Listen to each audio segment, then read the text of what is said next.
No hate here, only passion and drama of the game. This story will keep you on the edge of your seat, made just for you. Drop where you're watching from in the comments, hit like, and subscribe for the twist.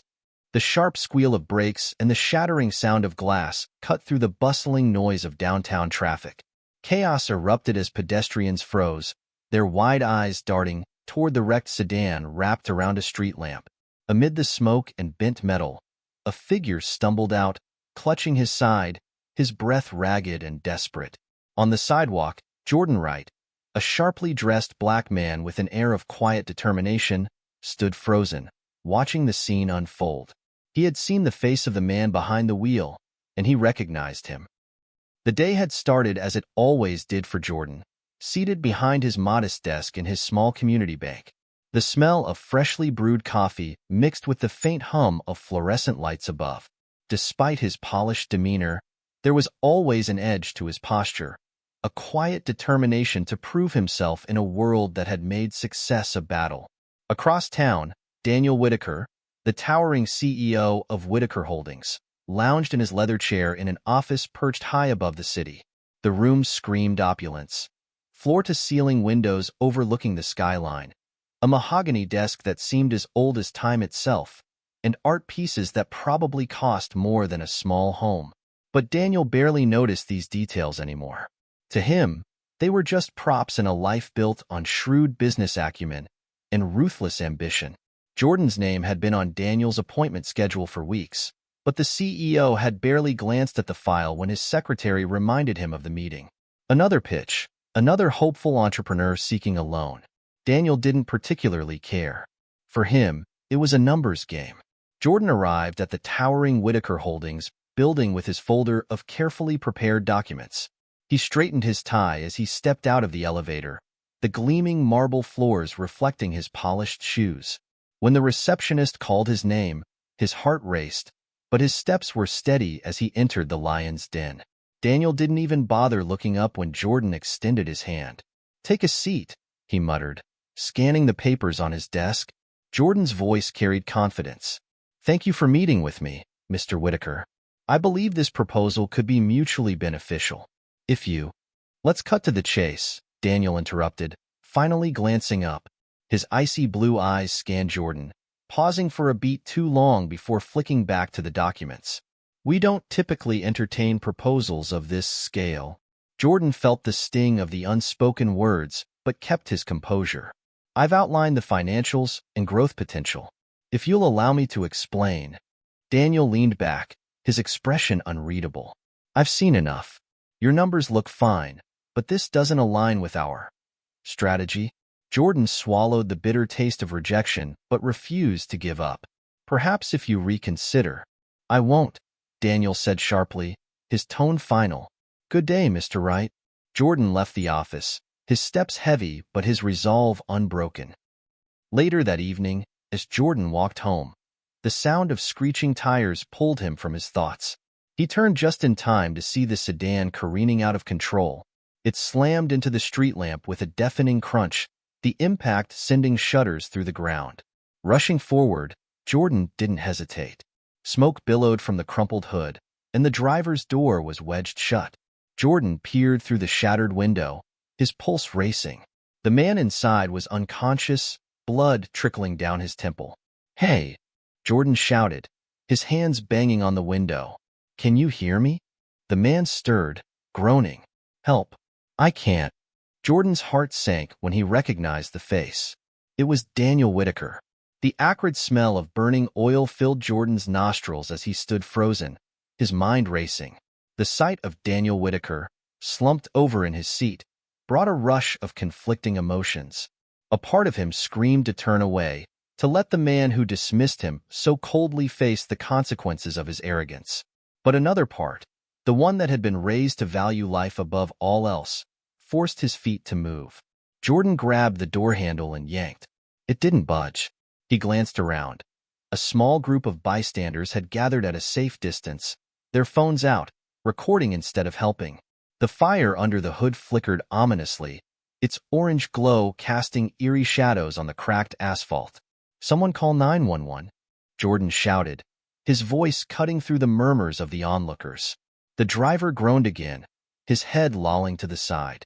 Jordan's fingers found the edge of the broken window, ignoring the sting of glass shards biting into his skin as he reached inside to unlock the door. With a grunt, he managed to pull it open, the metal groaning in protest. "Stay with me," Jordan said firmly, leaning in to unbuckle the seatbelt. The CO's face was pale, blood smeared across his forehead, and his breaths came in shallow gasps. "Who?" Daniel muttered, his eyes fluttering open briefly. "Don't talk," Jordan said, his voice steady despite the adrenaline coursing through him. "We need to get you out of here." The fire under the hood crackled louder, and Jordan's heart pounded as he worked to free Daniel's legs, which were pinned under the crumpled dashboard. Sweat dripped down his face as he pulled with all his strength, finally yanking the man free. The moment they were clear of the car, a loud pop shattered the air, followed by a burst of flames that engulfed the vehicle. The heat washed over them as Jordan dragged Daniel further away, collapsing onto the pavement beside him. "You're going to be okay," Jordan said, though he wasn't sure if he believed it himself. Daniel's eyes opened briefly, and for the first time, Jordan saw something other than cold indifference in them. There was fear, raw and human. "Why?" Daniel croaked. Jordan didn't answer. He wasn't sure he had one. The ambulance arrived moments later, and paramedics rushed to stabilize Daniel. Jordan stepped back, his hands trembling as he watched them work. Blood stained his shirt, and his arms were littered with small cuts from the glass. "Are you hurt?" one of the paramedics asked, but Jordan shook his head. "I'm fine," he said, his voice distant. As the ambulance sped away, the crowd began to disperse, leaving Jordan alone on the sidewalk. The adrenaline was wearing off, replaced by a hollow ache in his chest. He thought about walking away, but something kept him rooted to the spot. The next day, Jordan sat at his desk, trying to focus on the paperwork in front of him, but his mind kept drifting back to the accident. His phone buzzed, and he glanced at the screen. "Unknown number," it read. He hesitated before answering. "Mr. Wright?" a deep voice asked. "Yes, this is Jordan," he replied cautiously.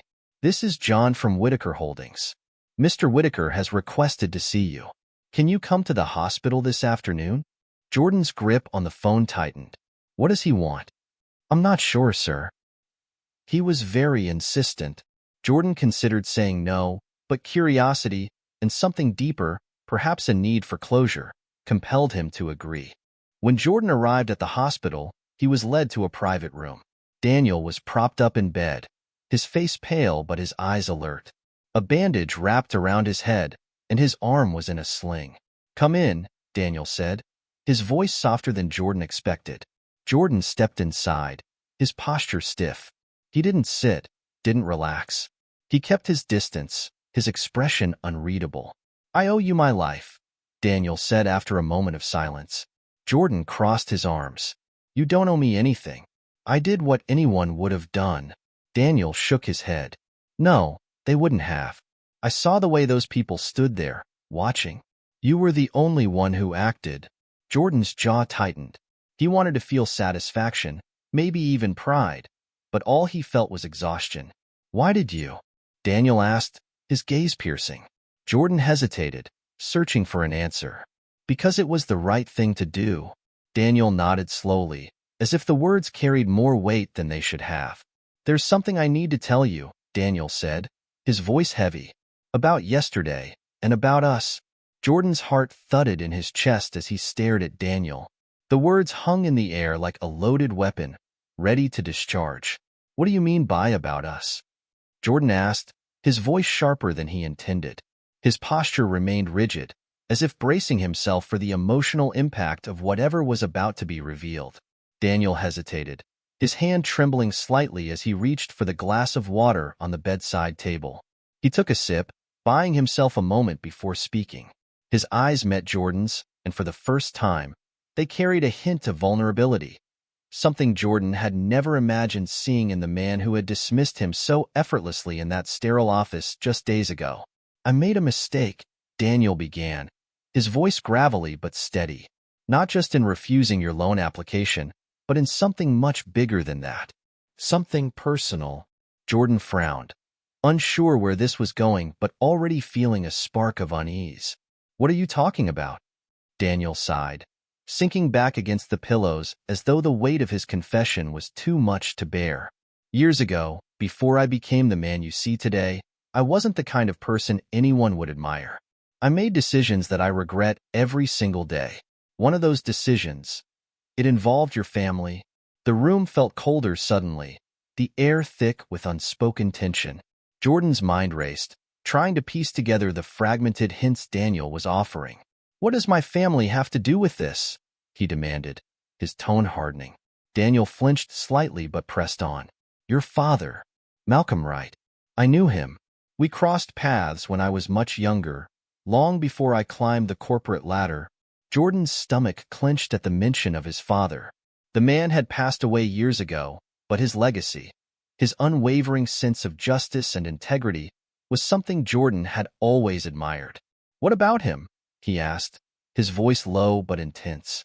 Daniel's gaze dropped to his hands, now clenched in his lap. Your father worked at a company I once owned. He was brilliant, far ahead of his time, but he made the mistake of challenging me. He wanted fairness, equality for all employees, regardless of race or background. And he paused, swallowing hard. I saw him as a threat. I destroyed his career, Jordan. I made sure he never worked in his field again. Jordan felt as though the floor had been ripped out from under him. His fists clenched at his sides as a surge of anger and disbelief coursed through him. You're telling me you ruined my father's life? For what? Because he had the courage to stand up to you? Daniel nodded slowly, his expression one of genuine remorse. I was arrogant, greedy, and too blinded by my own ambition to see what I was doing to him, and to you, indirectly. Jordan took a step back, his mind reeling. His father's struggles after losing his job, the financial hardship, the emotional toll. It all made sense now. The man standing before him wasn't just a CEO who had dismissed him. He was the root of his family's suffering. The revelation felt like a knife twisting in his gut. You think an apology is going to fix this? Jordan spat, his voice shaking with barely restrained fury. You think saying you regret it will undo the years of pain my family went through because of you? I don't expect forgiveness, Daniel said quietly. I don't even deserve it. But after what happened yesterday, I couldn't keep this to myself anymore. You saved my life, and I owed you the truth. Jordan turned away, running a hand over his face as he tried to process the flood of emotions threatening to overwhelm him. The room felt stifling, the weight of Daniel's confession pressing down on him like a physical force. This doesn't change anything, Jordan said finally, his voice cold. You destroyed my father's life, and now you're telling me because what? You feel guilty? You want redemption? I don't know what I want, Daniel admitted, but I couldn't live with myself if I didn't tell you. And there's more. Jordan froze, his heart pounding in his ears. What else could there possibly be? Daniel hesitated, his hands trembling slightly. Your father didn't just work for me. He saved my life once, too. During a fire at the office, years before everything fell apart. I was trapped, and he pulled me out. Just like you did yesterday. The irony hit Jordan like a sledgehammer. His father had saved this man, only to have his life torn apart by him. And now, years later, history was repeating itself. The cycle of pain, redemption, and unresolved conflict felt almost too cruel to bear. So what? Jordan said, his voice filled with bitter disbelief.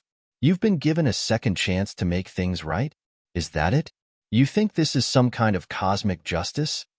Daniel's eyes glistened with unshed tears. Maybe it is. Or maybe it's just my conscience finally catching up with me. I don't know, Jordan. All I know is that I can't undo the past, but I want to do something, anything, to make up for what I've done. Jordan stared at him, the man who had caused so much pain in his family's life, now reduced to a figure of guilt and regret. The anger simmering inside him demanded action, but beneath it was something more complicated, a sense of duty, of justice that his father had instilled in him. I don't know what you expect from me, Jordan said finally, his voice heavy with emotion. But you don't get to decide when or how you atone for what you've done. That's not your choice to make. Daniel nodded, his expression one of quiet resignation.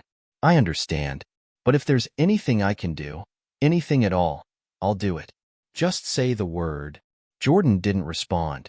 He turned and walked out of the room, leaving Daniel alone with his guilt and the weight of his confession.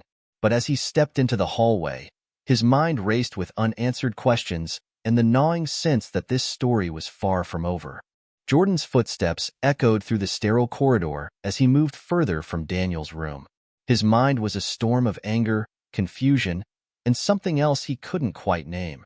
Something that gnawed at his resolve to leave everything behind. The revelation about his father weighed heavily on him, pulling him back into memories he thought he'd buried long ago. His father's struggles, the late nights spent at the kitchen table trying to make ends meet, and the quiet strength he'd carried despite it all. It all came rushing back like a tidal wave. He paused near the hospital's waiting area, leaning against a wall and taking deep, measured breaths. The fluorescent lights above flickered slightly, and the faint murmur of distant conversations filled the space. Jordan clenched his fists, his nails digging into his palms. He wasn't sure what infuriated him more, Daniel's audacity to admit his sins now, or the fact that some part of him, buried deep down, wanted to hear more. Are you okay, sir? A nurse walking by asked, her voice soft but concerned. Jordan nodded without looking up. Yeah, just needed a moment. The nurse hesitated, clearly unsure whether to press further, but eventually nodded and moved on. Jordan exhaled sharply, pushing himself off the wall. He had every intention of leaving the hospital, but his feet seemed rooted to the ground. No matter how much he wanted to walk away, something kept pulling him back. Damn it, he muttered under his breath, running a hand over his face. Reluctantly, he turned and started walking back toward Daniel's room. He told himself it wasn't out of compassion. It was unfinished business. He needed answers, and no matter how much it twisted his insides, Daniel was the only one who could give them to him. When Jordan re-entered the room, Daniel looked up, surprised but not entirely shocked to see him. He sat up straighter in the bed, his expression a mix of apprehension and hope. You didn't leave, Daniel said quietly. Don't mistake this for forgiveness, Jordan snapped, his tone sharp. I'm not here to let you off the hook. But you clearly have more to say, and I'm not walking away until I've heard everything. Daniel nodded, his gaze dropping to his lap. Fair enough. Ask whatever you need to. I'll tell you the truth, no matter how ugly it is. Jordan crossed his arms, leaning against the doorframe. Why now, Daniel? Why wait until I saved your life to tell me any of this? Why didn't you come forward years ago? Daniel sighed, his shoulders sagging under the weight of his guilt. Because I was a coward. I told myself it was too late, that your father wouldn't want to hear from me, that I'd only make things worse. But the truth is, I didn't want to face what I'd done. I didn't want to see the pain I caused staring back at me. And yet here you are, spilling it all like it's supposed to mean something, Jordan said, his voice cold. Do you even understand what my family went through because of you? My father, he lost everything. He was a proud man, but you broke him. Daniel winced, the words hitting him like a physical blow. I know, and there's nothing I can say or do to change that.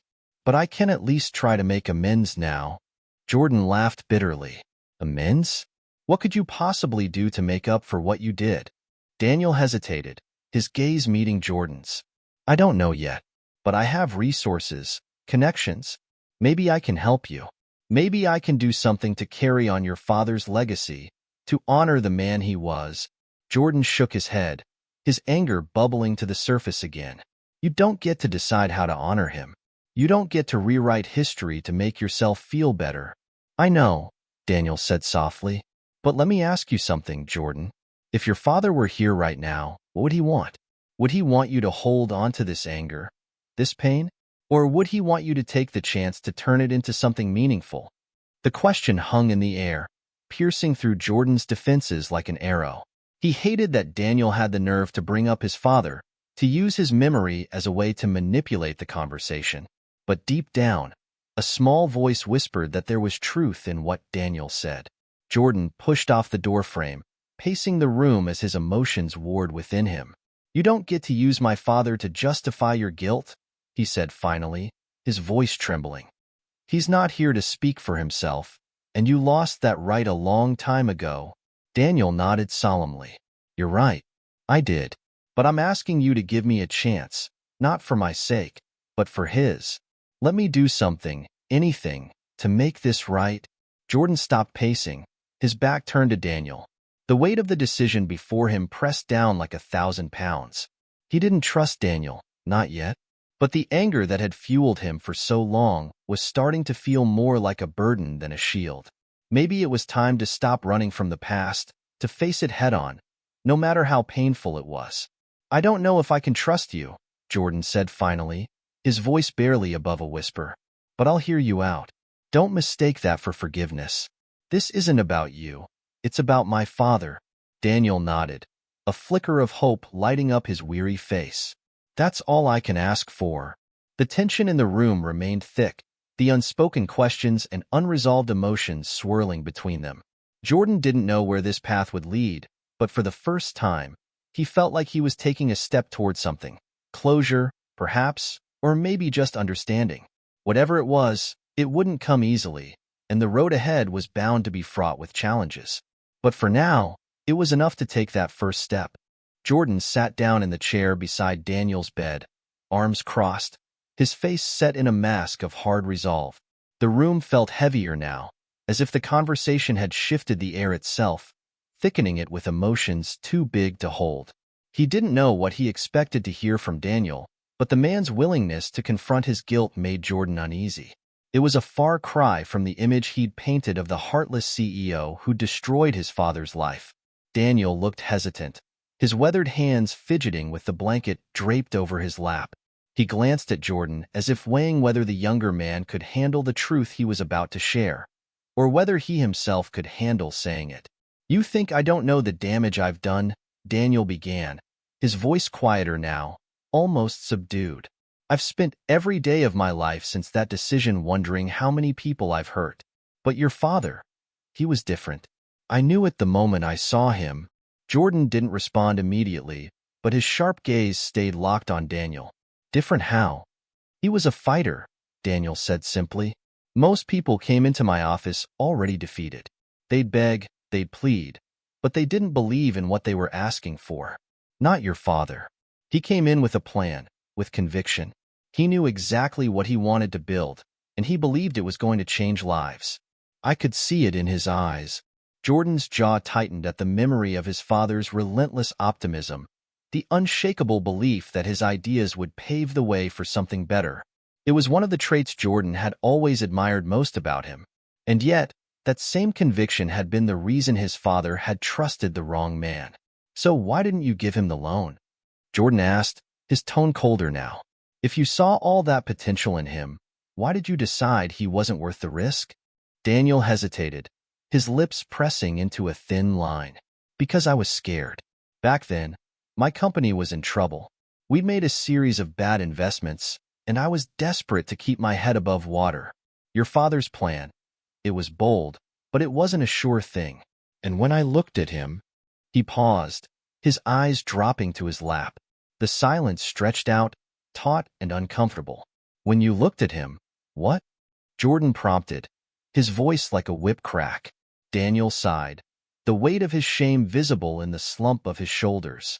When I looked at him, I saw a black man trying to convince me to take a chance on him. And as much as I hate to admit it, I let my prejudice cloud my judgment. I told myself it was about the numbers, about minimizing risk, but deep down, I knew it wasn't just that. I was afraid of what it would mean for my investors, for my reputation, if I backed someone who didn't look like the people they were used to seeing succeed. Jordan felt the familiar heat of anger rising in his chest, but this time, it was mixed with something else. Disgust, yes, but also a strange, bitter kind of pity. Hearing Daniel say it out loud, admitting his own bias, made it all the more real. And yet, it also revealed the fragility of the man before him, the weakness he'd tried to hide behind his position of power. Do you even understand what you did? Jordan said, his voice low and measured, like a storm brewing just beneath the surface. You didn't just ruin my father's dream. You broke him. He spent years blaming himself, thinking he wasn't good enough, that he didn't deserve to succeed. And you just moved on, like it was nothing. Daniel looked up at Jordan then, his eyes glistening with unshed tears. I didn't move on, Jordan. I buried it, tried to pretend it didn't happen. But it's haunted me every day since. I see your father's face in my nightmares. I hear his voice. And now, sitting here, knowing that you're the reason I'm still alive, it feels like I'm being given a second chance, even if I don't deserve it. Jordan leaned back in his chair, the tension in his body coiled tight as a spring. He didn't know what to believe anymore. Daniel's words sounded sincere, but they didn't erase the damage he'd done. And yet, a part of Jordan couldn't help but wonder if confronting the man who had caused so much pain was the closure he and his father had needed all along. Before he could say anything else, the door to the room creaked open, and a nurse stepped in, holding a clipboard. She glanced between the two men, her expression polite but curious. Sorry to interrupt, she said, but we'll need to run some tests on Mr. Hayes soon. Is this a good time?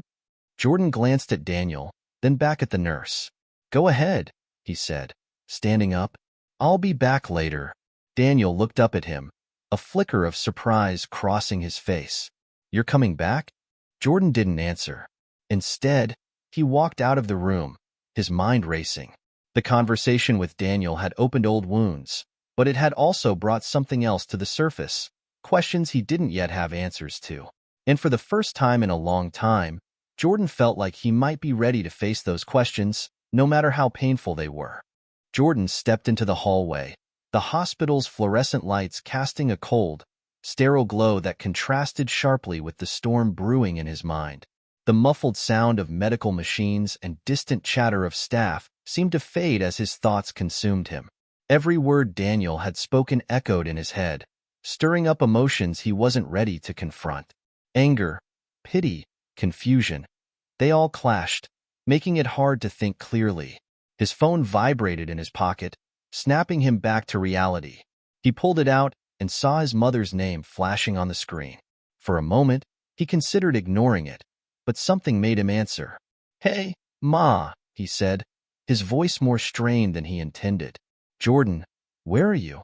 Her voice was calm but laced with concern. You've been gone for hours. I'm at the hospital, he admitted, leaning against the wall. Visiting someone. There was a pause on the other end. Someone? Is it work-related? Jordan hesitated. How could he explain this to her without reopening old wounds? Not exactly, he said. It's Daniel Hayes. The silence that followed was deafening. His mother's breathing grew shallow, and when she finally spoke, her tone was sharp. What are you doing visiting him? After everything he did. After what he did to your father. I had to, Jordan replied, his voice quiet but firm. I needed to understand why. And it's more complicated than I thought. Complicated? She repeated, her disbelief evident.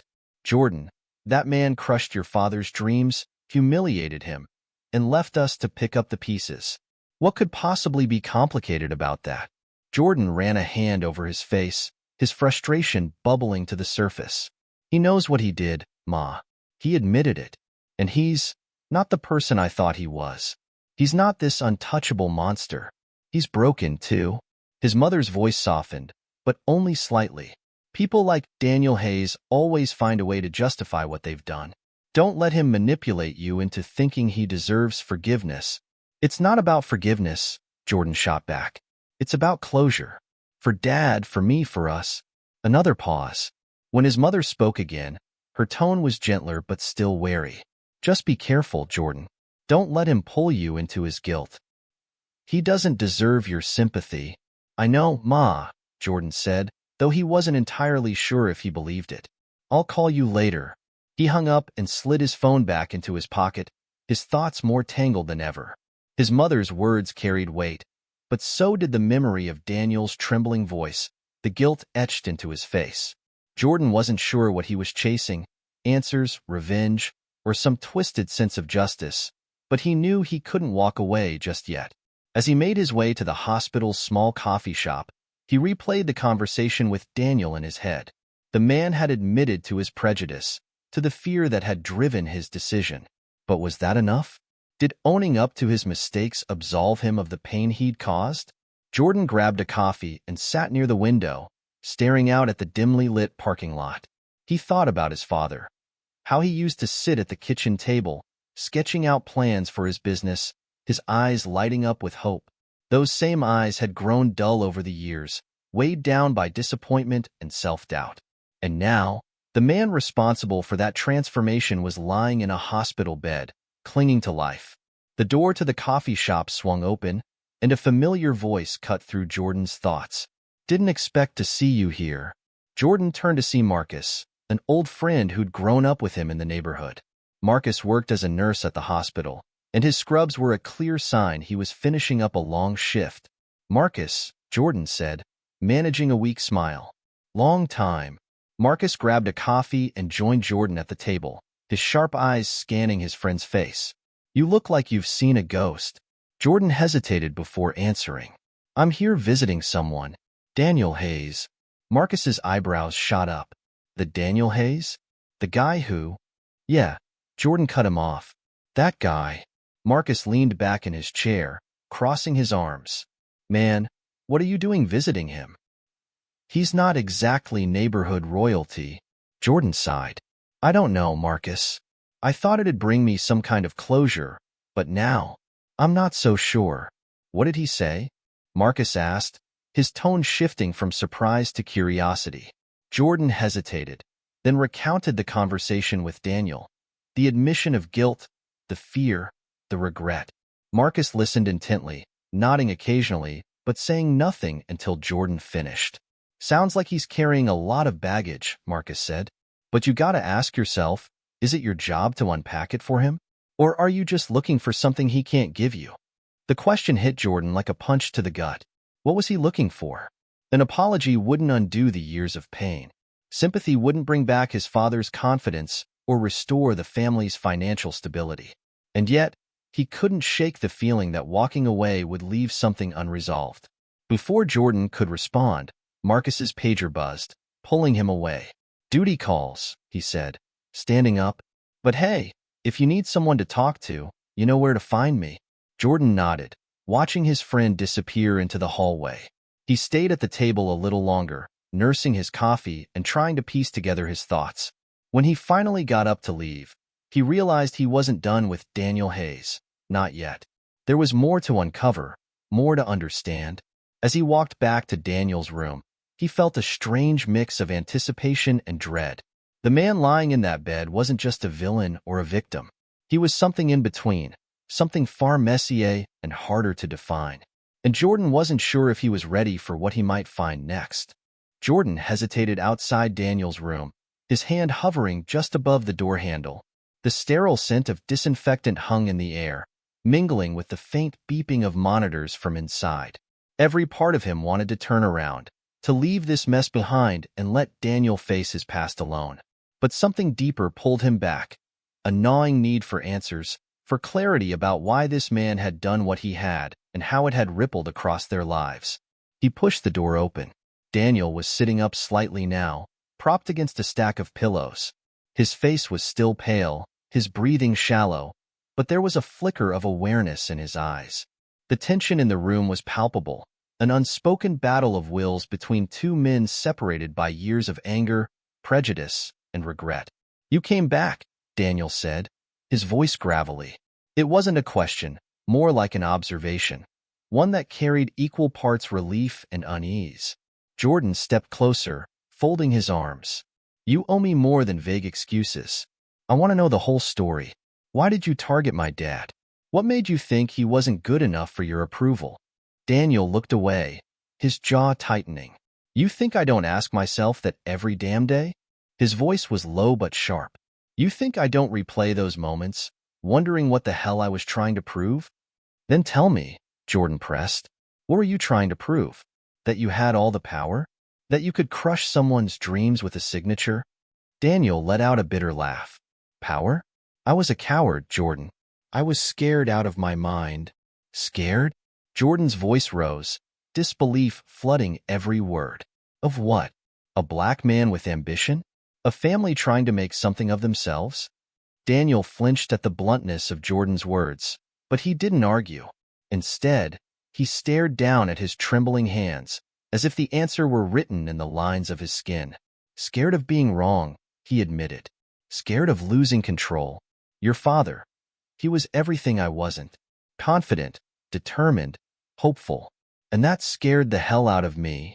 Jordan's fists clenched at his sides. So, you destroyed him? Because you couldn't handle someone else's strength? Daniel's eyes flicked up, meeting Jordan's glare. I didn't see it that way at the time. All I saw was someone who didn't fit into my idea of success.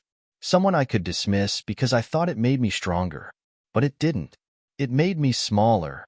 The admission hung in the air, heavy and raw. Jordan wanted to yell, to demand more, to make Daniel feel every ounce of the pain his family had endured.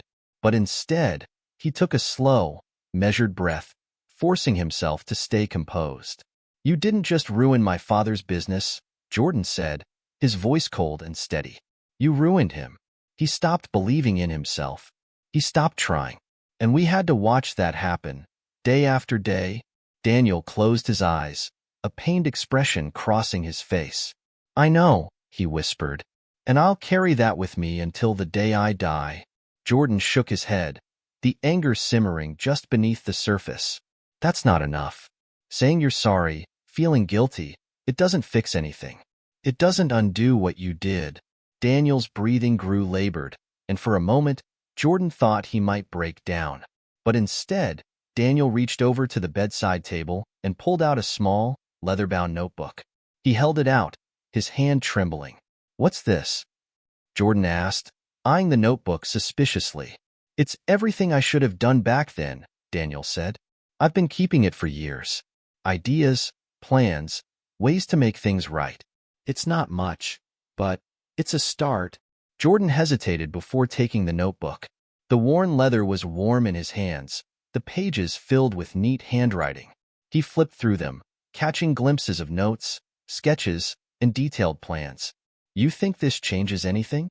Jordan asked, his tone skeptical. No, Daniel admitted, but it's all I've got left to give. I can't change the past, Jordan, but maybe I can help build something better. Jordan stared at the notebook, his mind racing. The anger in his chest hadn't subsided, but now it was mixed with something else. Uncertainty, maybe even curiosity. He didn't trust Daniel, not yet, but he couldn't ignore the weight of the man's words or the effort behind the notebook. Before he could respond, a sharp knock at the door interrupted them. A nurse poked her head in, her expression professional but firm. Mr. Hayes, it's time for your medication. We'll need a few minutes. Jordan stepped back, gripping the notebook tightly. I'll be back, he said, his voice low. Daniel nodded, his gaze steady. Take your time. As Jordan left the room, the hallway seemed colder, the fluorescent lights harsher. He glanced down at the notebook in his hand, unsure of what to make of it. Was it a genuine attempt at redemption, or just another ploy to ease Daniel's conscience? Either way, Jordan knew one thing for certain. This wasn't over. Not by a long shot. Jordan walked down the hallway, his mind churning as he clutched the notebook in his hand. The air outside Daniel's room felt different, heavier, as if the conversation had left a lingering charge that followed him with each step. The notebook's weight seemed to grow with every second, each scribbled word within it representing a fragment of a man's guilt and desperation. He found himself a quiet corner near a window overlooking the hospital parking lot, where rain had begun to patter against the glass. Cars and people moved below, unaware of the storm raging inside Jordan's head.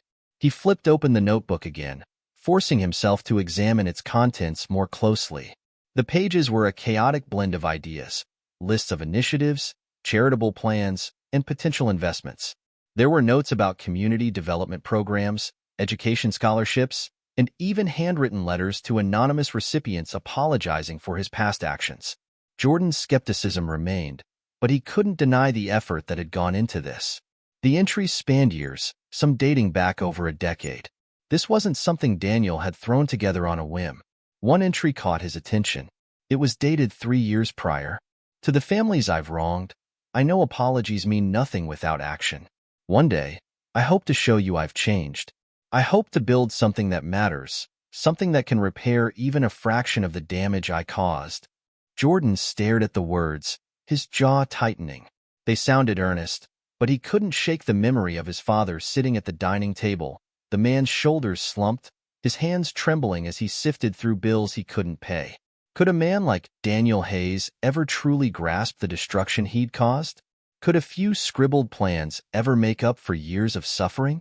As he stood there, lost in thought, his phone buzzed in his pocket. Pulling it out, he saw a name on the screen that made his stomach twist. His mother. He hesitated before answering, knowing full well what the conversation would entail. Taking a deep breath, he swiped the screen and held the phone to his ear. "Hey, Mom." Jordan. Her voice was soft but laced with concern. "Are you still at the hospital?" "Yeah," he replied, glancing back toward the hallway he'd come from. "I just spoke with him." There was a pause on the other end. He could picture her sitting at the kitchen table, her fingers nervously tracing the edge of her mug. "And?" she finally asked. "What did he say?" Jordan exhaled slowly. "A lot. He's not the man I expected. He's broken. Guilty. He's been carrying this around for years, apparently." His mother's voice hardened. "Guilt doesn't change what he did. It doesn't bring your father back. Don't let him manipulate you into thinking he's the victim." "I know, Mom," Jordan said quickly. "I'm not falling for anything." But he paused, unsure how to articulate the turmoil in his mind. He's trying to make amends. He's got this notebook, plans, ideas, ways to fix things. It's not much, but it feels real. His mother's silence was telling. When she finally spoke, her voice was quiet, almost weary. "Your father believed in people, Jordan, even when they didn't deserve it. That's what made him special. But it's also what hurt him in the end." Jordan closed his eyes, the memory of his father's unwavering optimism cutting deep. "I know, but maybe isn't enough," she interrupted. "Be careful. That man took everything from us. Don't let him take anything else." The call ended soon after, leaving Jordan with more questions than answers. He pocketed his phone and turned his attention back to the notebook. His mother was right. He couldn't let Daniel off the hook.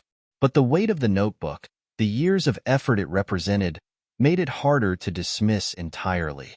Just as he was about to close it, a folded piece of paper slipped from between the pages and fluttered to the floor.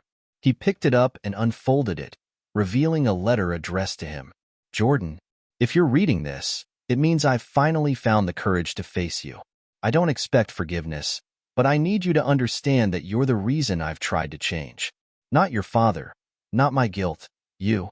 Seeing you all those years ago, standing by your father with so much pride and determination, made me realize how small and hollow my own life was. I knew I couldn't undo the damage I caused, but I hoped that maybe, someday, I could do something that might matter to you. If you'll let me." "Daniel." Jordan stared at the letter, his heart pounding. The words stirred something deep within him. Anger, confusion, maybe even a flicker of something close to empathy. But he couldn't let that flicker consume him. Not yet. There was still too much he didn't know. Too much he couldn't trust. He folded the letter carefully and tucked it back into the notebook before heading back to Daniel's room. The man owed him more than words. He owed him the truth. All of it. When Jordan stepped inside, Daniel looked up, his eyes filled with a cautious hope. "You're back," Daniel said, his voice raspy but steady. Jordan held up the notebook. "You said this was a start. So let's start. Tell me everything." Daniel nodded, his expression shifting to something more resolute. "All right, but you should know, the truth isn't easy. It's not going to make me look any better." "I'm not here to make you look better," Jordan said, his tone cold. "I'm here for answers. So start talking." Daniel leaned back against the pillows, his breathing slow and deliberate. "It wasn't just about your father," he began. "It was about everyone like him. People I thought didn't belong. People I was taught to see as competition, as threats. I didn't realize back then how much of that mindset was fear. Fear of losing, fear of being wrong, fear of change." Jordan's jaw tightened, but he stayed silent, letting Daniel continue. "And your father?" Daniel's voice cracked slightly. He wasn't just competition. He was better than me. Smarter, more driven, more decent. I hated him for that. I thought crushing him would make me feel powerful, but it didn't. It just made me feel Jordan's hands tightened around the notebook, his anger simmering just beneath the surface. So you destroyed his life to protect your ego? That's supposed to make this better? No, Daniel said firmly. Nothing makes it better. But I'm trying to make it right. And I'll spend the rest of my life doing that if I have to. The room fell silent, the weight of Daniel's confession hanging heavy between them. Jordan didn't know if he believed the man, but he knew one thing: this wasn't over. Not yet. Jordan paced the room, his mind racing as Daniel's words echoed in his ears. The sincerity in the man's tone was hard to ignore, but so was the anger simmering in Jordan's chest. He stopped abruptly, turning to face Daniel, his eyes narrowing. You expect me to believe this? That you're some changed man now because of guilt? Because of me? Jordan's voice was sharp, cutting through the sterile silence of the hospital room. People don't just wake up one day and decide to undo years of damage. Daniel lowered his gaze, his fingers fidgeting with the edge of his blanket. I don't expect you to believe me, Jordan. I don't think I've earned that. But it's the truth. I've spent years trying to fix what I broke. Trying to fix myself. Jordan let out a bitter laugh, shaking his head. Fix yourself? You ruined my father's life. You ruined my family. And now you're sitting here, talking about redemption like it's something you can just buy back with charity and apologies? Daniel's face tightened, his expression a mix of shame and determination. I know I can't buy it back. I know I can't erase what I did. But I can try to build something better. Something that maybe, just maybe, will make a difference. Jordan's grip on the notebook tightened. And you think this, he said, holding it up, is going to make a difference? Words on a page don't mean anything. Actions do. I agree, Daniel said quietly. That's why I've started putting those words into action. Scholarships, community programs, investments in businesses owned by people like your father, people who deserve a chance but never got one because of people like me. Jordan stared at him, his jaw clenched. You think that erases what you did to my dad? To us? You think a few good deeds make up for years of struggle? For what he went through? Daniel's eyes glistened, and his voice cracked as he spoke. No, it doesn't, and it never will. But I have to try, Jordan. I have to do something, or I'll never be able to live with myself. The words hung in the air, heavy with unspoken pain. Jordan wanted to scream, to lash out, to make Daniel feel even a fraction of the anger and hurt that had consumed his family for years. But he knew that wouldn't change anything. It wouldn't bring his father back. What about my dad's business? Jordan asked suddenly, his voice low but steady. You destroyed it. You stole everything he worked for. What are you doing to fix that? Daniel's shoulders slumped, and he looked away, guilt etched into every line of his face. I've been trying to track down the buyers. The ones who took over his contracts. I'm working on getting them back under your family's name. Jordan's chest tightened. You're working on it? After all these years, that's the best you can do? Daniel met his gaze, his expression pleading. It's not as simple as just signing a check. The contracts were sold, split up, buried in red tape. I'm doing everything I can, but it takes time. Time, Jordan muttered, his voice filled with disdain. That's something my dad didn't have. He died waiting for someone like you to do the right thing. Daniel flinched as if the words had struck him physically. I know, he whispered, and I'll carry that guilt with me for the rest of my life. But I'm asking you to give me a chance to make things right. Please. Jordan's mind raced, torn between the overwhelming desire to walk away and the nagging curiosity that kept him rooted in place. He didn't trust Daniel, not fully, but the man's desperation felt real. And there was a part of Jordan, a small, stubborn part, that wanted to see if he could actually follow through on his promises. What's your plan, then? Jordan asked finally, his tone hard. How are you going to fix this? Daniel straightened, his eyes glinting with a renewed sense of purpose. I've already started setting up a fund in your father's name, to honor his memory and his work. I want you to be a part of it, Jordan, to help me make sure it does what it's supposed to. Jordan frowned, suspicion flickering across his face. Why me? Why not someone else? Because you're his son, Daniel said simply. And because you're the only one who can hold me accountable. The words hit Jordan like a punch to the gut. He didn't know if he could trust Daniel, didn't know if he wanted to. But the thought of having the power to make him answer for his actions, to ensure he didn't slip back into his old ways, was tempting. Jordan crossed his arms, studying the man before him. I'll think about it, he said finally. But don't think for a second that this makes us even. You still have a lot to prove. Daniel nodded, his expression solemn. I understand. And I'll prove it, Jordan. Whatever it takes. The tension in the room was palpable, the air thick with unspoken words and unresolved emotions. Jordan turned and walked toward the door, the notebook still clutched in his hand. As he reached the threshold, he paused and glanced back. You've got one shot at this, he said. Don't mess it up. With that, he stepped into the hallway, leaving Daniel alone with his thoughts. But as Jordan walked away, he couldn't shake the feeling that this was far from over. The stakes were rising, and the path ahead was anything but clear. Jordan walked briskly down the sterile hospital hallway, his footsteps echoing faintly. His mind raced, a storm of anger, confusion, and something he couldn't quite place swirling together. The notebook in his hand felt heavier with every step, as though the weight of Daniel's words had transferred into its pages. Part of him wanted to fling it into the nearest trash can, to rid himself of the bitter memories it symbolized. But another part, a quieter but insistent voice, urged him to hold on to it, for now. He stepped out into the cold evening air, the crisp breeze biting at his skin. The world outside the hospital seemed painfully normal, oblivious to the emotional battlefield he had just left behind. Jordan leaned against the hood of his car, gripping the notebook tightly. He flipped it open, skimming through the handwritten pages. His father's name appeared multiple times, surrounded by words like regret, guilt, and restitution.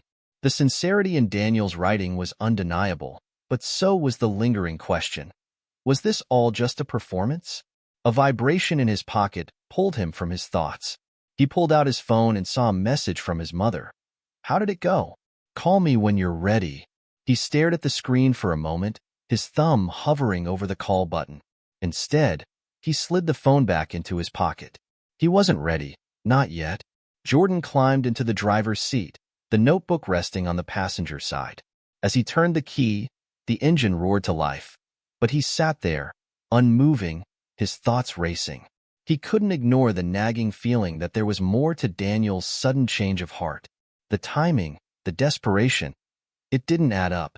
Was this truly about redemption? Or was there something else driving the man's actions? Deciding he needed answers, Jordan drove home, his grip on the steering wheel tight. His apartment was dimly lit when he walked in, the silence pressing in around him. He dropped the notebook on the kitchen counter and poured himself a glass of water, staring at it as though it might start speaking to him. The words Daniel had spoken replayed in his mind. I'll prove it, whatever it takes. What did that even mean? What was Daniel willing to do? And why now, after all these years? Jordan's thoughts were interrupted by a knock at the door. Frowning, he glanced at the clock. It was nearly midnight. He approached the door cautiously, peering through the peephole. A man stood there, dressed in a dark coat, his face partially obscured by a hat. Jordan hesitated before opening the door just enough to speak. Can I help you? He asked, his tone wary. The man looked up, his eyes sharp and assessing. Jordan Williams? Jordan nodded slowly. Who's asking? The man reached into his coat pocket, pulling out a business card. He handed it to Jordan, who glanced down at the embossed text. Henry Whitaker, investigative journalist. I heard you visited Daniel Crane today, Whitaker said, his voice low and measured. I think we need to talk. Jordan frowned, stepping back slightly. I don't know what you're talking about. Whitaker gave him a knowing look. Look, I'm not here to cause trouble. But you should know, Daniel Crane's so-called redemption tour isn't what it seems. The words sent a jolt through Jordan. He stepped back, opening the door wider. Come in. Whitaker entered, his eyes scanning the apartment briefly before settling on Jordan. "I've been following Crane for years," he began. "He's good at painting himself as the repentant sinner, but there's a pattern. Every time he claims to be making amends, there's something bigger at play. Financial gain, legal trouble, you name it." Jordan's stomach tightened. "What are you saying? That this whole thing, his apology, the fund in my dad's name, it's all a lie?" "I'm saying it's worth looking deeper," Whitaker replied. "People like Crane don't change overnight, and they don't give without expecting something in return." Jordan crossed his arms, his jaw tightening. "Why are you telling me this? What do you get out of it?" Whitaker smiled faintly. "The truth, and maybe a story. But mostly, I think you deserve to know what you're dealing with before you let him back into your life." Jordan glanced at the notebook on the counter, his mind racing. Could Whitaker be right? Was Daniel's redemption just another act, a ploy to manipulate him? The thought made his blood boil, but it also stoked the fire of determination in his chest. "What do you need from me?" Jordan asked. "Just keep your eyes open," Whitaker said. "And if you notice anything that doesn't add up, call me." He handed Jordan another card, this one with a personal number scrawled on the back. "I'll be in touch."